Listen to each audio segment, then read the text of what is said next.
June 21st, 1582. Kyoto, Japan. The night air smells of pine smoke and something else. Something wrong. 13,000 soldiers surround the Honno-ji temple complex. Inside, the most feared man in Japan sits in the quiet before dawn painting. He hears it first. The distant sound of armored feet on stone. Then a voice he knows too well. His own general, his own blood. Akechi Mitsuhide's battle cry echoes through the corridors. The enemy is at Honno-ji. The man he is hunting was his own master. And when Oda Nobunaga finally understood what was happening, he did not run, he did not beg, he laughed.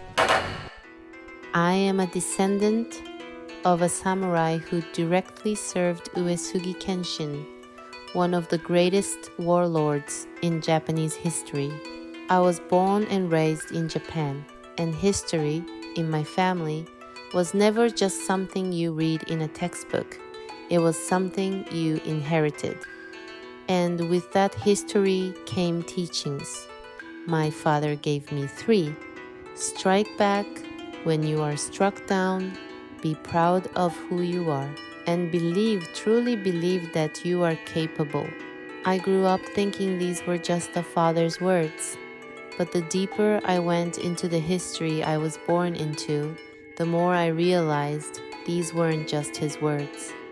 They were carried in our blood for centuries, forged on battlefields, tested in defeat, passed down through generations of people who had no choice but to live by them. Today, I want to introduce you to a man who lived those 3 principles more radically, more violently, and more brilliantly than almost anyone in recorded history. A man who struck back against an entire era. Who was so proud of who he was that he called himself a demon king. And who believed in himself so absolutely that he tried to replace God. His name was Oda Nobunaga, and nothing about him was simple.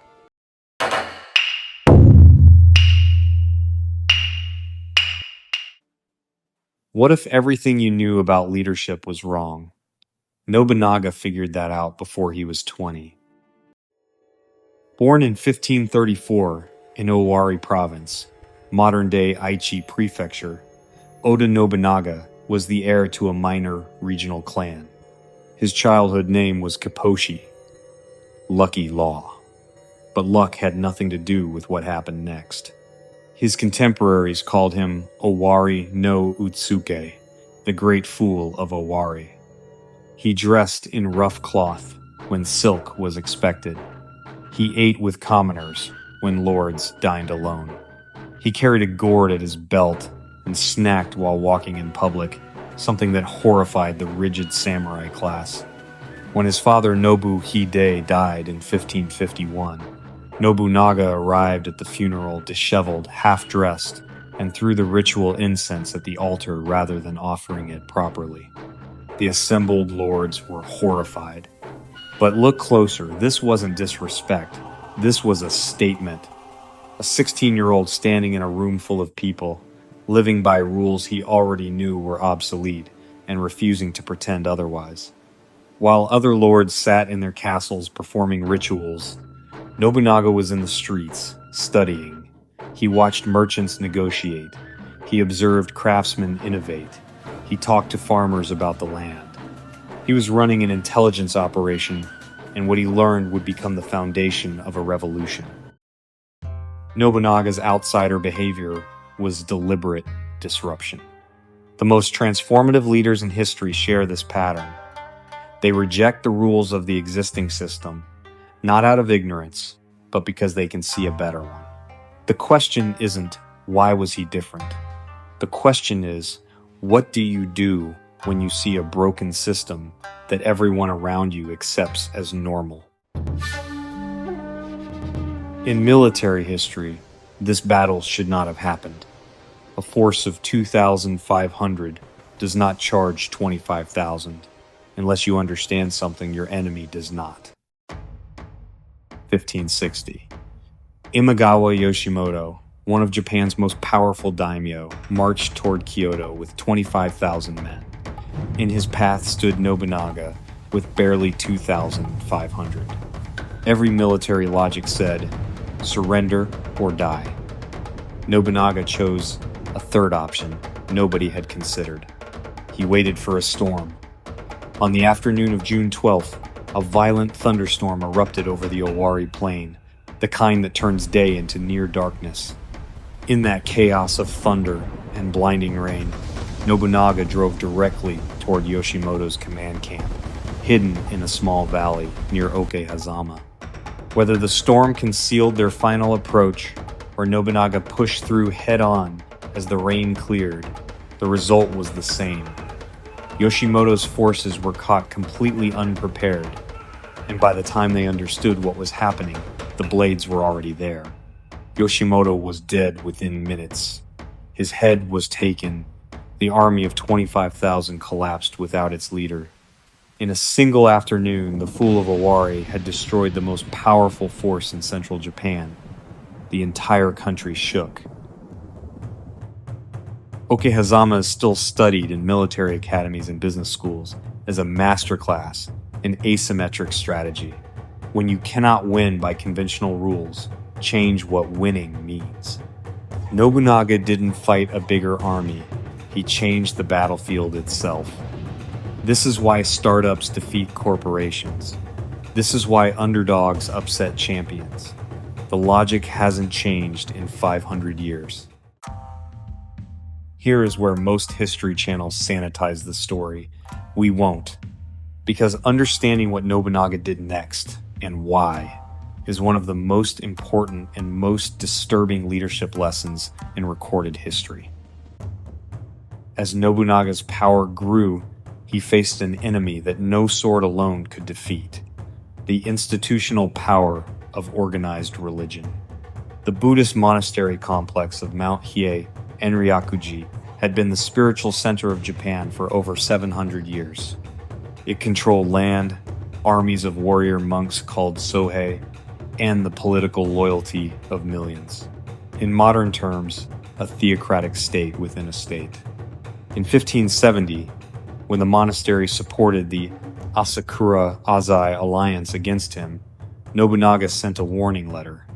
He laid out his reasons. He offered terms. The monks refused, confident that no ruler had ever dared strike at the heart of sacred Mount Hiei without pulling back. Every powerful man before Nobunaga had ultimately shown restraint. They assumed he would too. He did not. In September 1571, Nobunaga surrounded the entire mountain and gave the order to burn everything. Every temple, every house, every person on that mountain. Monks, women, children, merchants who happened to be there. Contemporary accounts vary. The Shinsho Koki records thousands dead. Froy's letters cite roughly 1,500, and a court diary puts the toll at 3,000 to 4,000. Whatever the true number, the scale of destruction was unprecedented. The most sacred mountain in Japanese Buddhism was reduced to ash within days. After this, Nobunaga began calling himself Dairokuten Maou, he demon king of the sixth heaven, a figure from Buddhist cosmology who holds power over life and death. He didn't hide from the label his enemies gave him. He weaponized it. Because in the psychological warfare of the Sengoku period, fear was the most efficient army. The Inryakuji episode forces a question that still matters today. When does disrupting the establishment become something else entirely? Nobunaga was dismantling an institution that had held Japan back for centuries, but his method was mass atrocity. The lesson isn't to follow him. It's to understand how visionaries cross lines and why the people around them must have the courage to say so. Nobunaga was the most globally curious man in 16th century Japan, possibly in all of Asia. And what he did with that curiosity permanently changed the art of war. When Jesuit missionaries arrived in Japan, most lords responded with suspicion. Nobunaga welcomed them, not for their faith, but for what they carried: maps, astronomy, medicine, philosophy, and news of a world beyond Japan's coastline. He reportedly spent hours in debate with them, not to convert, but to probe, to test ideas against a mind that came from somewhere completely different. In 1581, through these missionaries, Nobunaga encountered a tall African man, likely from Mozambique, who had traveled to Japan as a servant. Nobunaga was immediately fascinated. He reportedly ordered the man washed, believing his dark skin must be dye, and when he found it was not, his fascination only deepened. He named him Yasuke, gave him a stipend and a sword, and made him a samurai, the first recorded black samurai in Japanese history. Historical records, including Freus's letters and Japanese court diaries, confirm Yasuke's existence and status, though the full story of his life remains a subject of ongoing scholarship. Nobunaga applied this same radical curiosity to economics. His Rakuichi Rakuza policy, free markets, free guilds, abolished the monopoly system controlling Japanese commerce for generations.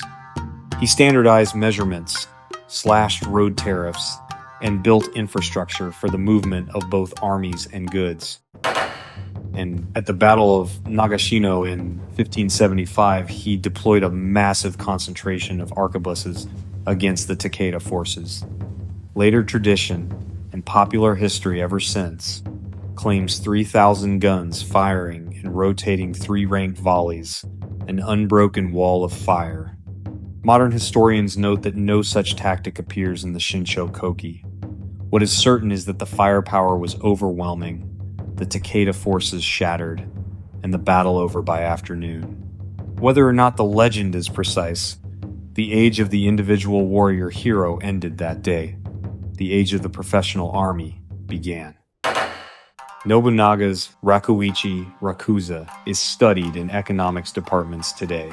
Free markets, cartel disruption, standardization, infrastructure investment. He ran an emerging market playbook in the 16th century, and whether or not the rotating volley legend is literally true, the underlying logic, mass firepower, discipline coordination, the suppression of individual heroics was emerging in Europe at almost the same moment, which tells us something about the universal logic of innovation under pressure. Every legend needs a worthy rival. For Nobunaga, there was one man he could never quite step past, a man who fought by such different rules that they might as well have been from different universes. In the northern province of Echigo lived a man who seemed to operate by an entirely different spiritual logic. Uesugi Kenshin, the dragon of Echigo, was a devout Buddhist who believed he was the earthly incarnation of Bishamonten, the god of war. He refused to weaponize salt, a mineral essential to food preservation, continuing to supply it to his enemies when he could have cut them off, simply because he believed wars should be decided by blades, not hunger. Nobunaga and Kenshin's forces clashed only once at the Battle of Tedoragawa in 1577. Nobunaga had sent a large force north to neutralize Kenshin's influence. What exactly happened is still debated. Notably, Nobunaga's own chronicle records the deployment, but leaves the battle itself unwritten, which many historians read as a deliberate omission of defeat. What the surrounding records suggest, under driving autumn rain, Kenshin turned the retreating Oda column and drove men into the flooded Todori River, inflicting serious losses. For the first time, Nobunaga's new order had been checked by the old guard. Kenshin died suddenly in April 1578, likely a brain hemorrhage just months after Tedoragawa. When the news reached Nobunaga, he received it in silence. He did not celebrate. He reportedly said, "Now, there is no one left worth fighting." Whether or not those exact words were spoken, the sentiment is consistent with everything we know about the man. Kenshin was the one mirror Nobunaga had, and now it was gone. Kenshin represents what philosophers call the principled opponent, the rival who makes you better, not by trying to destroy you, but by holding to something you cannot dismiss. In any field, who is your Kenshin? The rival who holds you to a standard you might otherwise quietly abandon. What do you build when you believe you are becoming a god? Something that looks like nothing Japan or the world had ever seen. In 1576, on the shores of Lake Biwa, Nobunaga broke ground on a structure that defied everything Japanese castle architecture had been. Azuchi Castle rose 7 stories, gold-lacquered, crimson-pillared, decorated with dragons, phoenixes, and classical Chinese motifs. It was not a fortress. It was a declaration. I have already won. This is what victory looks like. Inside, Nobunaga reportedly established a shrine to himself, positioning himself not just as a political ruler but as a divine figure. Louis Froys, who visited the castle, wrote in astonishment about its scale, noting that Buddhist art, Shinto imagery, Confucian murals, and Nobunaga's own portrait shared the same walls. A man who had burned Buddhist temples was decorating his home with Buddhist art. This wasn't contradiction, it was control. In 1581, he staged a massive military parade. Outside Kyoto, tens of thousands of soldiers, in choreographed precision, the imperial court watching from the stands. It wasn't a show of force, it was a coronation without a crown. Nobunaga was rewriting what power meant. Historians have debated this for 440 years. We still don't have a complete answer, and that ambiguity is, itself, the most revealing thing about who Nobunaga was. June 21st, 1582. Akechi Mitsuhide, one of Nobunaga's most capable generals, a man who had served him for over a decade, surrounded Honno-ji Temple with his forces. His motive remains, to this day, one of history's great open questions. Was it personal humiliation? Nobunaga had publicly shamed Mitsuhide on multiple occasions. Was it political calculation, fear of being discarded now that unification was nearly complete? Loyalty to the emperor, whom Nobunaga had begun to sideline? Or was it, as some scholars now suggest, a coordinated conspiracy with far more powerful actors using Mitsuhide as their instrument? We do not know. We may never know. What we know is this: Nobunaga, surrounded and outnumbered, chose not to be captured. Contemporary accounts suggest he fought briefly, was wounded, retreated inside the temple, and was seen no more. His body was never found. He vanished into the smoke and ash of Honno-ji, leaving behind a vacuum that took 30 years of war to fill. Nobunaga was not a good man. I don't think he would have wanted to be, but my father's words keep coming back to me when I think about him. Strike back, be proud, believe you can. Nobunaga lived all 3 completely, violently, without apology, and it cost him everything, and it built a country.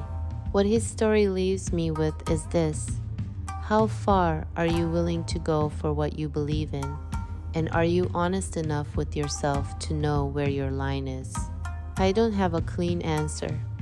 I'm not sure anyone does. But I think that's exactly why this story is still worth telling 440 years later.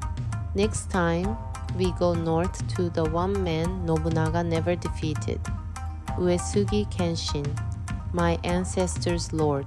See you there.